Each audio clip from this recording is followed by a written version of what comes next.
he has made more money than all of us have lost in investing. And in addition to that, he is into ham radio and is going to go over Meshtastic, helping us all get online. Here you go. Appreciate it, Andy. I watch.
Oh, How there, far it can was I on reach? mute. All right, Why this do is you hate the internet? why do I hate ham radio? It's what Brian always asks me. Why, if I talk about one thing, he asks me why I hate something else. So listen, I love amateur radio, ham radio. And I still think, although I'm going to talk about Meshtastic today for emergency communications, I still think ham radio is the best way to go. If you have an interest in it, learn about it. The technology goes back over 100 years. So even though we have cutting edge stuff today, you can still use the old stuff or the theory around the old stuff. And so you can make it work, right? If you were really in a disaster situation, you could scrape some parts together and create a spark gap transmitter and, communicate. You can't do that with other things, right? So I still love ham radio and encourage you to get into it. The beauty of it is that it is decentralized, and it's because we have a global network of users. There's all kinds of people using ham radio for the weirdest reasons. You can't even imagine why. But the good part about that, because it's a hobby, an active hobby that all these guys are doing, guys and gals, there's always someone listening. And so if you ever have to put out a defense or an SOS call, a distress message, there'll be someone there to hear it. That's really what makes it work. It's not the government, it's no other, organizations. It's just individuals all over the world that have their ears out there listening. A lot of you are probably familiar with the Baofangs, the little radios. That's UHF, VHF. I'm not a big fan of that. I've done classes on those in the past, and I help people with it because it's a good, kind of like a 22 pistol. It's kind of a good entry drug, a gateway drug into the hobby. But in a way, it provides kind of a delusional effect to it because they're not as effective as you think they are. They got a lot of problems where they're not necessarily decentralized, because if you're really going to get distance, you're going to use a repeater that you probably don't own or control. In a case of emergency, the airways are either going to be flooded with users trying to get on it, or the people that own the repeater are going to change it so you can't access it. So, I think there's limitations. The biggest limitation being, though, training, right? It's like anything else. If you don't have knowledge, you really don't know how to use it. And I know people don't like having to get licensed with ham radio and things like that, but it's really the training that's important. You need to learn how to use it, and I'll talk a little bit about that. Morse code is still the absolute best mode for emergency communication. And think about it, right? You can use a flashlight and just text out and tap out a message with a flashlight. You can use arm signals. The military used to do, flag signaling. You could, there's incidents where people were trapped in a coal mine, right? The coal miners will tap where they're at and tap out a message. So Morse code is absolutely critical. It's not as hard as you'd think to learn if you just do it on a slow basis. And the reason I bring that up is the best part about ham radio for emergency situations is Morse code. It has a bandwidth of about that much. Okay, so that means that you can get a signal out using very low powered radios. And in emergency, even if you just type out have enough knowledge to tap out a slow code, people will respond to it and they'll be able to hear you. I have right now out on the bus an antenna set up, and depending upon the weather when we leave today, I know there's some other stuff going on, but I will be out there. If the weather's decent. I'll show you guys a little bit about the radio. I'm around all weekend. I would love to talk about radio nonstop. So you won't be bothering me if you want to know about it, or if you really have a big, want a big demonstration, we can set it up later on this weekend and go through all that.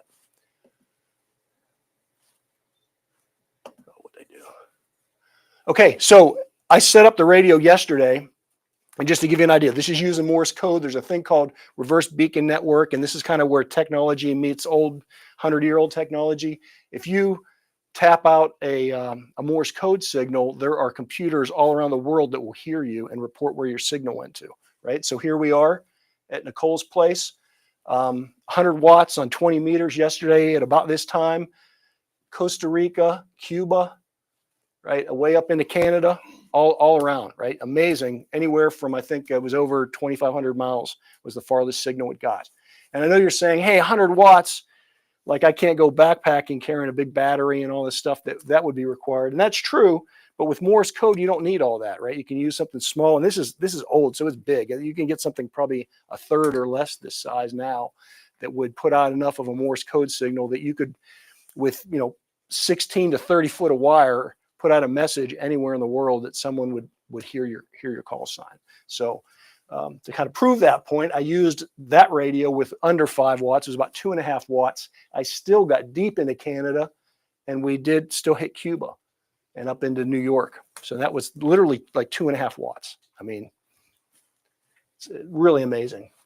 And you may be saying, well, hey, you notice those signals didn't, there weren't any real local ones, right? They all went far out. And that's what I really like about amateur radio, is it works on propagation. You never know what you're going to get. If we did that today or tomorrow or something, we may get a totally different pattern. The signals will all go somewhere. We just don't ever know exactly where.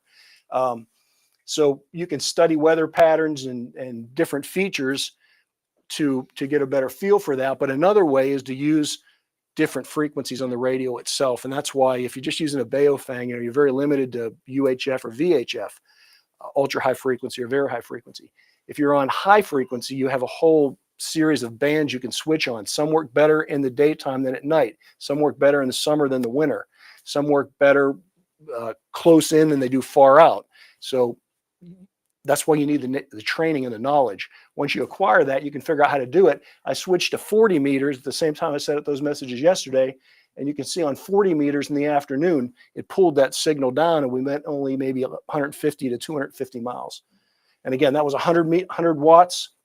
I took that down to less than 5 watts, and I only got one other station heard me in the 2 seconds or so that I tried to get a signal out. But it's still, I don't know where that is exactly, but some of you guys will know where that's still a good 150 miles or so away.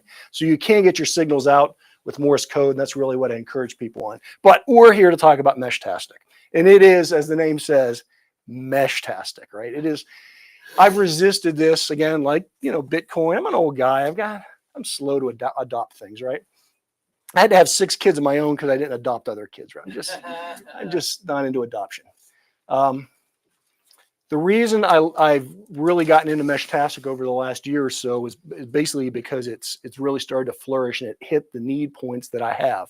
Because again, as a ham radio guy, I can emergency communicate anywhere, and I got enough hobbies in it that I have all the spare time I want to do with radios involved with that. The problem is not everybody I know is excited about ham radio as I am. So the beauty of Meshtastic is, and if you notice the name of this earlier, it was off-grid communications for lazy people. I'm going to teach you a method here, and it's a high level. I'm not an expert in Meshtastic at all, but I'm just going to give you enough information to teach you at a high level that with virtually no effort on your part or a loved one's part, you can put up a network and to be able to communicate potentially in an emergency. And I'll show you my use case for it. But the beauty of it is it's kind of like a revolver. I'm also an old school guy. I love to carry revolvers. I still carry a revolver from time to time. What I like about a revolver is it's a simple, right? There's no magazine. They rarely get jammed. If it doesn't work the first time you pull the trigger, you pull it again. And it's just a very reliable gun.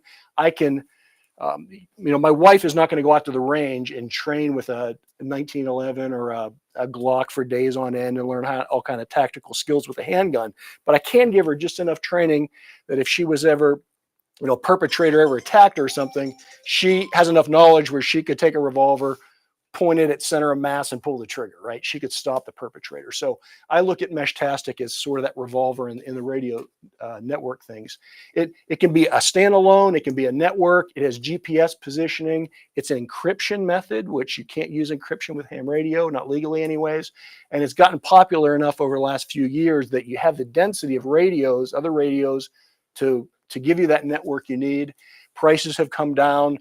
There are all kinds of kits now. You can buy a complete radio like this one for about $100, or you can buy all kinds of little components and build your own from scratch. You can have as complex or simple as you want. You can have it mounted on a tower with it's very low power, so you can just have solar panels powering it.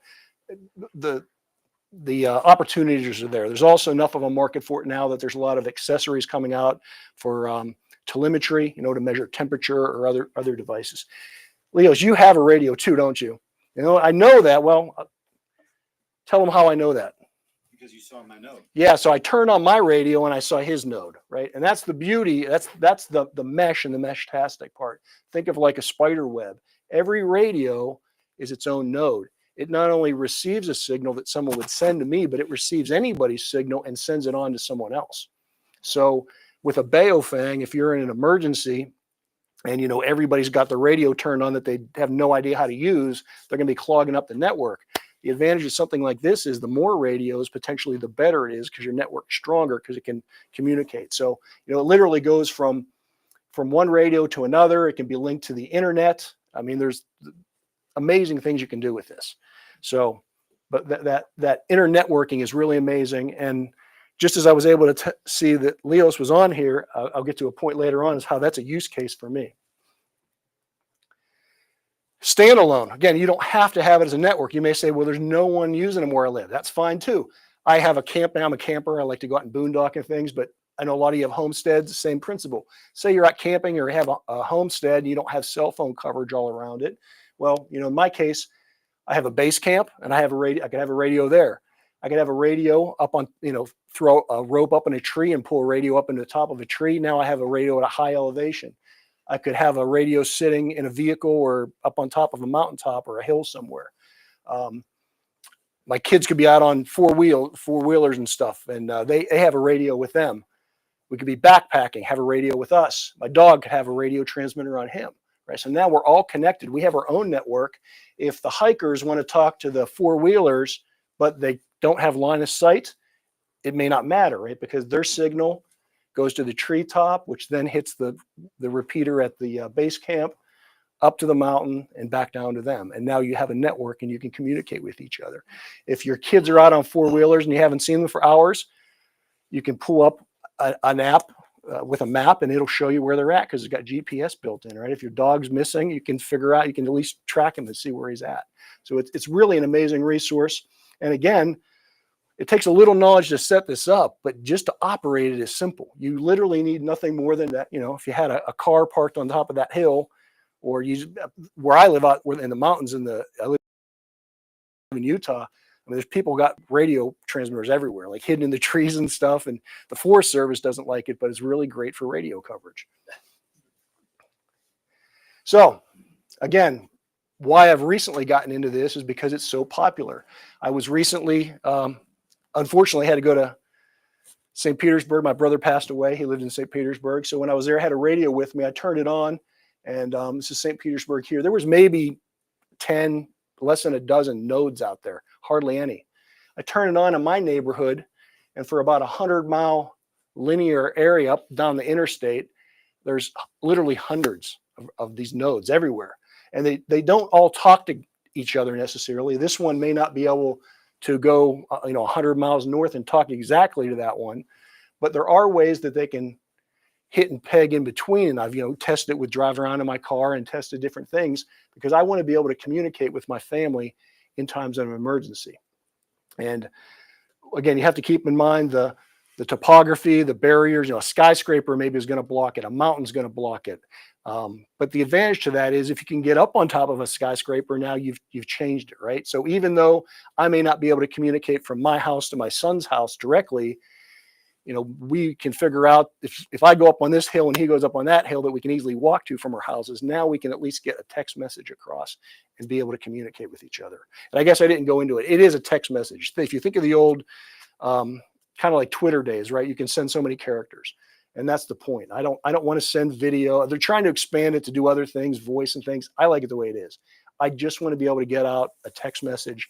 Are you okay? Do you need food? What's your location? Those type things. What's your coordinates? So again, now getting into my personal use case about this. I live where I live right here on that X. This area is about 100 mile, let's say linear up Interstate 15. About 80% of the state's population lives there. Okay, it's densely packed. There's a whole desert out there that no one lives in. Everybody lives there between Provo and Salt Lake. We have snowstorms, obviously, in the winter. We have a lot of wildfires in the summer and fall. And we have a big earthquake risk. It hasn't happened in a long time. It may never happen. But the Geological Society tells us that there's a 43% chance in the next 50 years that we're going to have at least a 6.75 magnitude earthquake. So it could be really severe. And if it happens, the bridges are going down, the roads are getting closed, the repeaters are shut off, no one will have electricity or water, any of that, right? So we do our best to make sure we have, some food and water and preserves and things. But, and again, as a ham radio operator, I always knew I can get a message out, but it doesn't do me any good if none of my loved ones are on ham radio, because I can talk to maybe all of you guys, but I can't talk to my immediate family. So that's where Meshtastic comes in. This one. So again, there's the map of the area. The black X's are where family members' houses are. The red X's are where people work. So they're generally, I'm right here. My family's adult kids are generally clustered down here. They live and work in that area. I've got somebody up here. My daughter, my youngest daughter, she's not married. She doesn't have a husband to worry about her. So right, dad still worries about her. She is a 35-mile drive away from my house every day where she goes to work in the city, on the other side of the city. So if there were ever an earthquake, she's not getting home, right? There's not going to be, she can't drive, she won't be able to drive her car. Buses aren't going to run. Bridges are going to be out. If she's an athletic kid and she's smart, she'd get home, right? I got a go bag for her, a get home bag with provisions and stuff that she could walk home. But still, it's 35 miles and dad's going to be worried sick.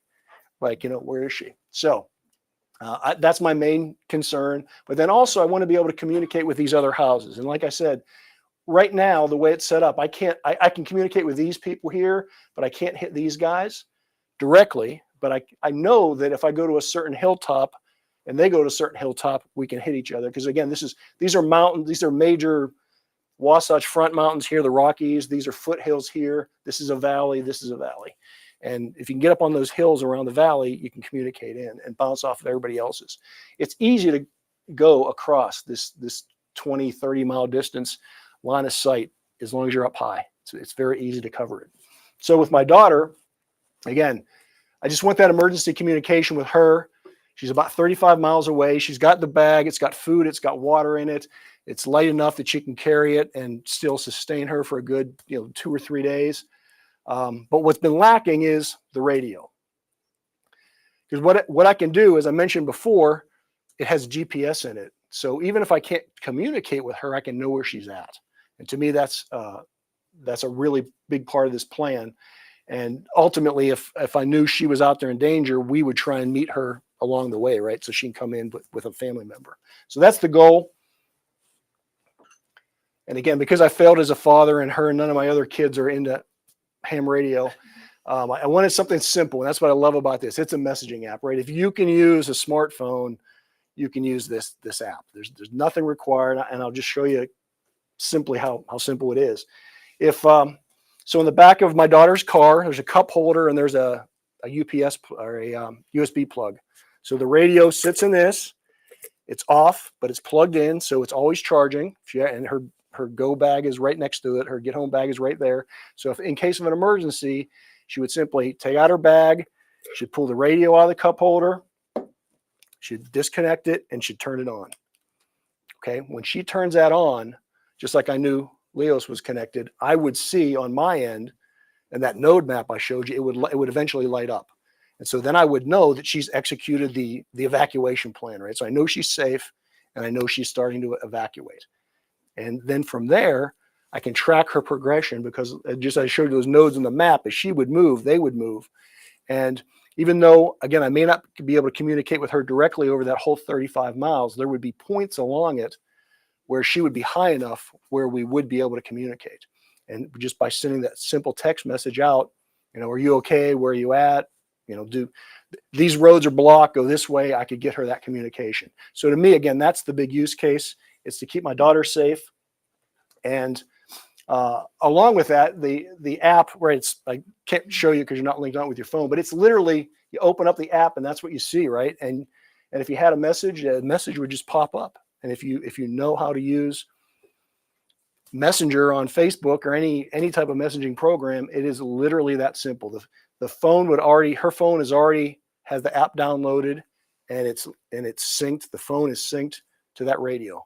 So when the radio comes on, she just needs to open the app and just put that radio in the backpack or in her pocket. She doesn't have to know how it works. She didn't have to know anything. She already set it up. Yeah, I've set it all up. She just needs to be able to. And you're not required to have a radio license? No, it's only like 1 watt. There's no license needed. Again, it's encrypted. The messages are encrypted.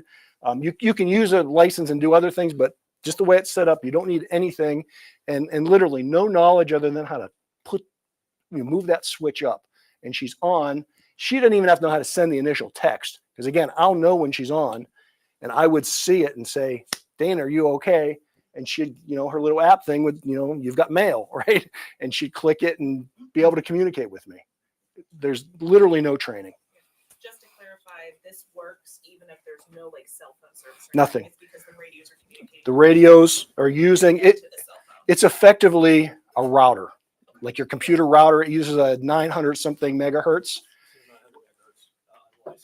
unlicensed band, and it's just sending radio to radio. Can you link it with like a ham radio or a small handheld and then go into other bandwidths? You can't do that I'm aware of. You can go through the internet though and get on Echolink and stuff that way if you have the license too, because you can register your license with this as well. You can't encrypt though if you do that. That's the encryption goes off. Phone or a computer involved at all?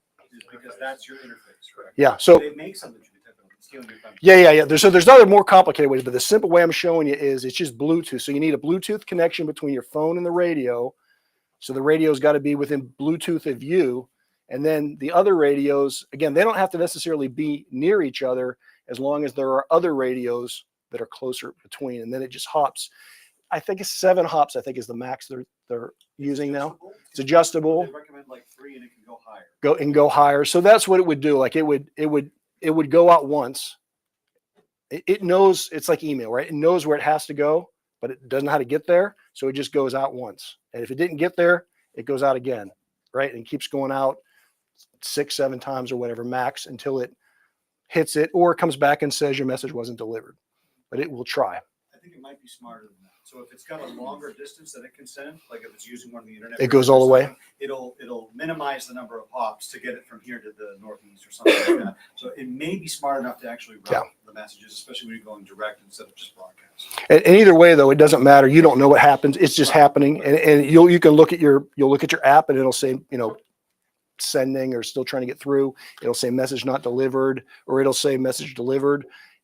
Again, you can see it on that map. When you are linked with that other node, it'll flash. So you'll see all these nodes, and the only ones you can actually talk to directly are the ones that are flashing. But again, those maybe can talk to other nodes to get to your person. Harry. For an application question here, for people that are new to prepping or homesteading or like this, and they live here in Tennessee, and they're foolish enough to buy some real nice property over in East Texas, close to us, and they're not able to visit that property constantly, but they want to keep an eye on what's going there. Could this be applied to a monitoring system that if somebody took their excavator and drove it off down the road on a trailer, that it could let them know Right. where that little $5 piece of equipment went to or something? Yeah. So not directly. It isn't going to send the signal from Texas to Tennessee.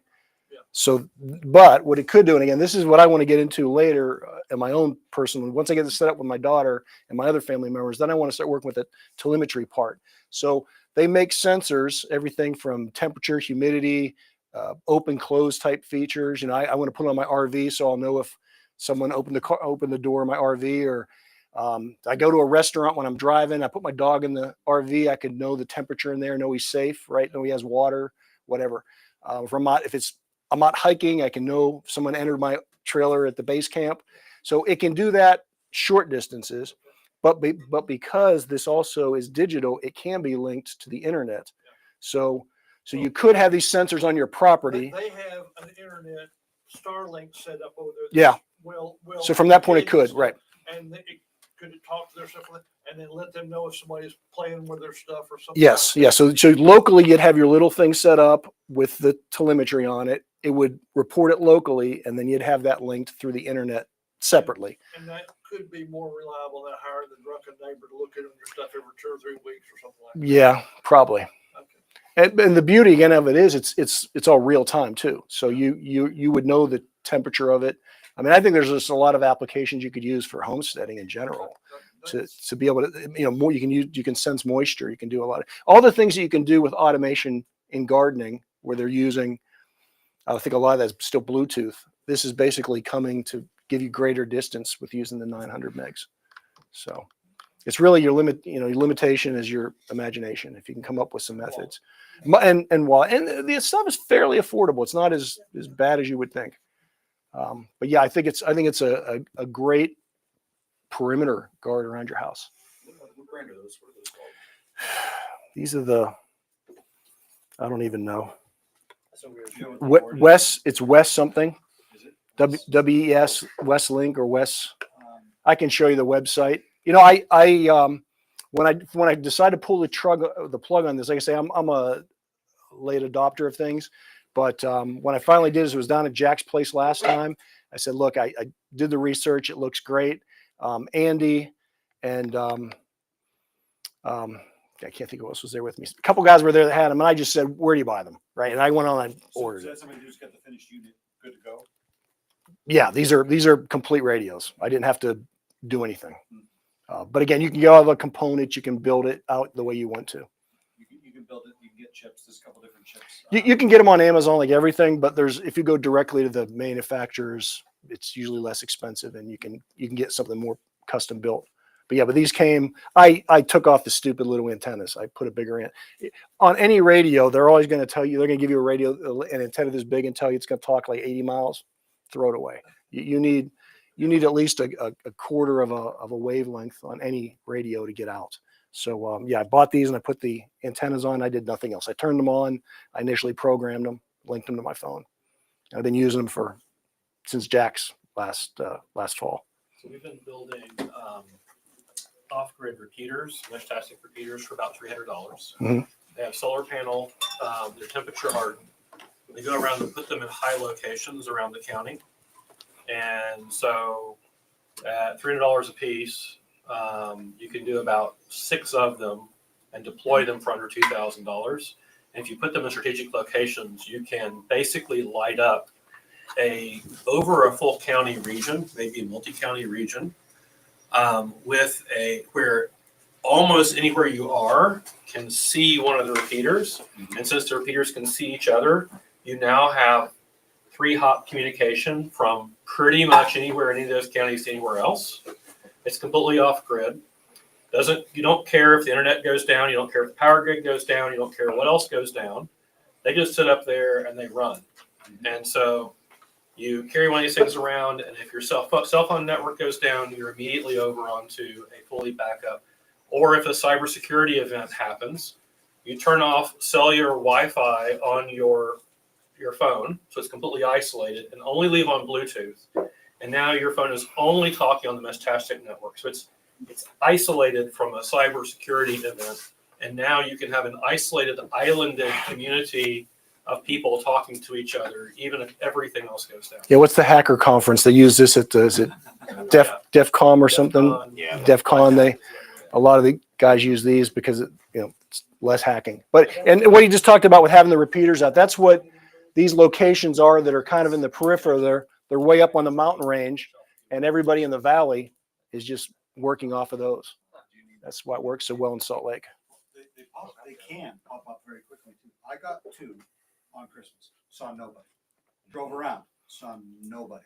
Right by February, there were people setting up backbone nodes all over southern New Hampshire because apparently a bunch of other people got them for Christmas or something. Right, A lot of right, people right. got interested, and then I was actually on the network without having to drive someplace where I could connect. I was actually just built in, and that was over the course of a month, Right. and it keeps increasing. I've literally been watching this for 10 years, not Mesh-tastic because it's evolved, but the overall mesh things. And my friends were taking the old routers and just tweaking them to make it work on their own. I'm like, it's too much work. I don't want to do that. And there'd be 2 or 3 of them, right? But literally just in the last year, that's lit up, and it's a great communication system. So one more little side thing for anybody who might need to be able to do something a little more sophisticated. The Meshtastic app is mostly a text messaging thing. So you can think of it as being able to text message. We've actually taken ATAC and connected it on top of Meshtastic. And so all of a sudden now you have a tactical information system network that can be deployed if you are doing something like, I don't know, running Grindstone. Do we have anybody from Grindstone around here? Not today. Not today, okay. But something like that, right? And you need to be able to take and send information back and forth over a secure encrypted network with no infrastructure. You can do that, and you can actually, there's now a hook, API hook in from ATAC onto Meshtastic. So you can actually use it as your communication layer. It's evolving technology. I'd encourage you to look into it if you want to get some reliable off-grid communications. So, anything else? Did you say your daughter has to go up some local hill in order to Well, this to work? Well, for my kids living in the other areas, where's that map? So like these guys, I'm never going to hit them direct unless there's a whole lot more build out here. Mhm. But if they go up their mountain this way, literally they can just walk up the hill. And if I walk up a hill that way, if you know the NSA center that steals all your data, that's right here. I live just on the other side of the NSA center. So I tried. Yeah, there's a cop there. He didn't like me. But so if I walk up in the foothills there, potentially we can hit because I know I can get a message over there. So again, it isn't house to house yet, but with my daughter traveling though, we've driven this route, and for whatever reasons, and again they come and go. You don't know. They're literally people will fly an airplane over. They'll be in a Delta flight, and they're like, I'm on Delta flight, whatever. Who hears me? And it'll just blast the whole valley out. So you don't know at what instance what's going to be on or off. But over that 35-mile period, there are different points that we do know that we get communication. But again, they could change tomorrow if someone's radio is on or off. So when you talk about going up on the hills, you're talking about direct line of sight between your 2 nodes. Or between other nodes, You're right? connecting to- There's still another node. I'm never going to direct sight to her the whole way, but I can, because to that point, we've got some of these guys are way up. Farnsworth, the guy that invented TV, right? There's a thing here called Farnsworth Hill. It's where all the antennas for all the major communications are, right? There's one up there, right? So if you can hit that one, you're going to hit way down into the valley. And so at different points, she may be able to hit that in her travel. And again, I would also know where she's at, and I would want to be closing in on her too, right? So as we got closer, even if you can only communicate in that last mile, right? Because like, where are you? If you're in a forest somewhere, like where? Okay, well, I don't see you. Where are you at? Think about it too. Like, this is how it looks on a regular day. Post earthquake, it might double. It could double, or it could half. Yeah. But that's the other point you can remember, because her radio is not on until there's an emergency, right? So to your point, right? There could be a lot of other people like me out there that they're only going to turn it on during the emergency, and it could light up like a Christmas tree. So if you're trying to communicate with her and it's not the direct line of sight, it can bounce from node to node as like a relay, and so she still can get your message. Yes, yeah, that was Okay. that's this thing back here, right? So Okay. like if you're talking to this guy here and you can't get line of sight, you're bouncing off these other nodes. That's the beauty. Nodes are other people. Other radios. The radios are that's the beauty of this. If you have a little Baofeng, you're talking to a repeater up on a hill somewhere or a tower. The beauty of these is they're repeating themselves, right? They're in that client mode where they can get direct messages or they'll pass on someone else's message. And that's the beauty of it. On this slide, right, you've got all of these people. These are cheap enough that like, that could be you hiking and that could be your lost dog and that could be your kids. Yeah, yeah. These could all be your nodes that you just went camping with, right? So you've got your own network that's covering the entire area because you're all doing different things. But you didn't have to worry about finding some other infrastructure. You just all have one. Right. And this is what I'm building on my own as I go boondocking and stuff. I can take out 3 radios and I haven't put on my dog yet. I'm going to put one on the dog though. But yeah, we can keep one at the base camp and others out and we can communicate. And there's no cell phone coverage. This is, sorry. Did you have a question? I was just wondering if you're bouncing off other people's nodes, did they hear what you're? No, they don't know, and it's encrypted. I guess there's a way to tell that they relayed something, but they don't know who it is. I don't believe, or they definitely don't know the message because it's encrypted. You can think about it like a Wi-Fi network a little bit, right? The Yeah. admin has records, so they can look at that. Like it's possible for someone with the know-how to look, Right. but for us as end users, you don't see any of that. It's all happening in the background, and because it's encrypted, like John could be watching, like he could see the signal. He knows I'm on the network, but I don't know what he's hear saying. I'm saying Yeah, to somebody else. I don't know what he's saying. Can you oversaturate and flood the network? Yeah, with you, data? you may know better than me. I know it's theoretically possible. I've heard that You it's can do a denial of service attack Yeah. on the network. Yeah, I could tell you a couple different ways to do that, but the way, and they're still evolving. When you get a certain density of radios, they're still tweaking the software to try to set it up where it scales properly when you get a lot of density of radio. Yeah, I'll just leave it at that. and that's the beauty of it is as it scales, they change the software Yeah. and they add new features. So these little guys you're holding are specifically mesh-tastic That's devices. the not really the That's the brand. protocol. It's the protocol. Yeah. Protocol. And do you need ham license to use those? Nope. There's different brands Nope. that use the same protocol. Now, it's no different. It's a router. It's like you buy a router to put on your computer at home. It's a router. There's no license, no nothing needed. It's as you were saying, it's well under a watt, and it's in the unlicensed 900 megahertz band. If you think about the Internet of Things, you probably heard about the Internet of Things. That's this. This is building on that kind of technology. It uses the same basic LoRa protocol that Internet of Things uses. Brian? I forgot. Since they're very light, this in a disaster scenario, could you tether that to like put it on a tethered balloon? I've seen them on drones. Yeah, because again, this is like a 3D printed case. Like you don't need all this, right? Yeah. You could the circuitry it's a printed circuit board. So to get your signal strength propagated further. You could go up in a drone or balloon. Absolutely. And you said that you're putting together like $300 like repeaters? Yep. And are they battery powered or how do they? They have battery, but then they have solar panels. Okay, that makes sense. Now the whole thing is these guys are ridiculously low powered. So like most of these guys with the little lithium iron phosphate batteries they have in them will run for like 5 to 6 days. And so I get about a week if I don't About a charge week, it. just without even recharging, right? Okay. Now the thing is they're very low bandwidth. That's why most of the applications are just texting, right? But the repeaters are the same thing. They're just up there doing these low bandwidth things, which means that we can put like a 20-watt solar panel up. Okay. And there are now several companies making repeaters. Like you can just go buy the repeater kit. So you have to know how to build it yourself. And they're typically in the $300 to $500 range. And those are outdoor, like you're in an outdoor rated case. They're temperature hardened. They've got the battery, got the solar panel, the whole thing. You literally just find a good place to go mount it.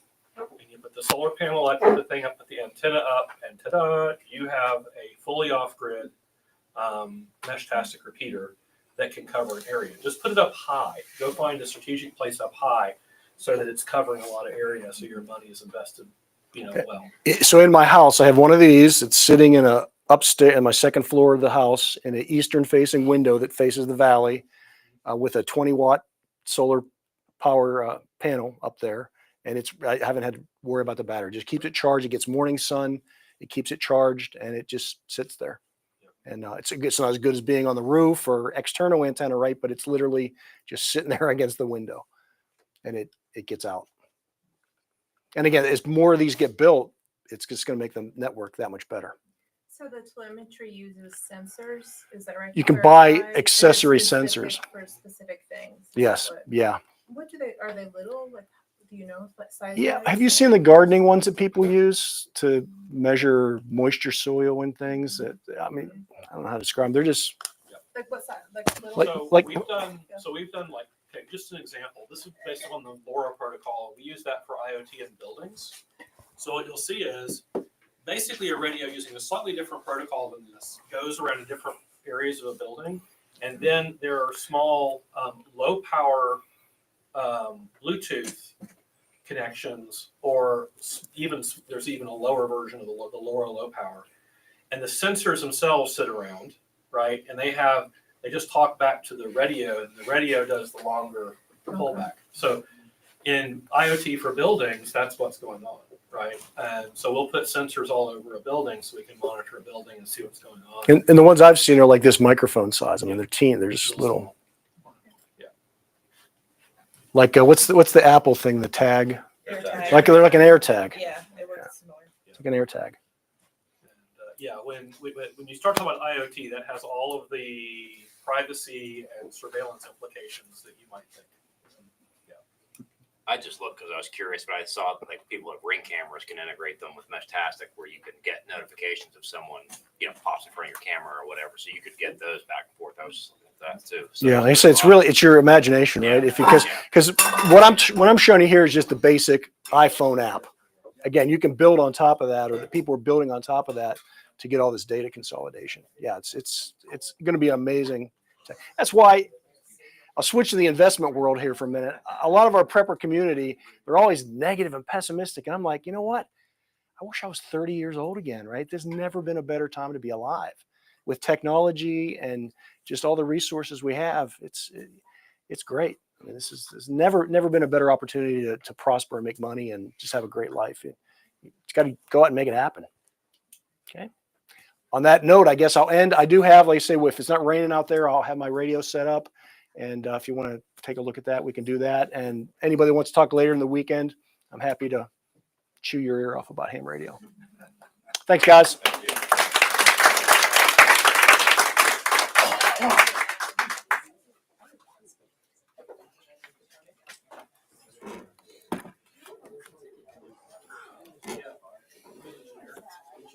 Hey, John.